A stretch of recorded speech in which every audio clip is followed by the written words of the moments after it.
காற்றும் கூட எங்களுடன் இரவினில் தூங்க இடம் கேட்கும். மழை துளி கூட என் தாயின் மடியினில் தவழ தினம் ஏங்கும்.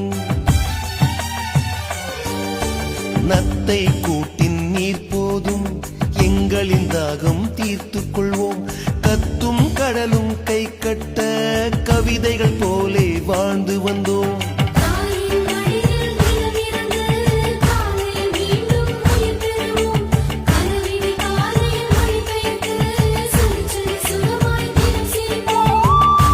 ஐந்தெழுத்து புதுமொழியை அறிய வைத்தாள் என் அன்னை. அண்ணன் தங்கை ஐவருமே நேசம் கொண்டோம் தமிழ் மண்ணை. நிலவுகள் சேர்ந்து பூமியில் வாழ்ந்ததே அது ஒரு பொற்காலம். அவரவர் வாழ்க்கையில் 1000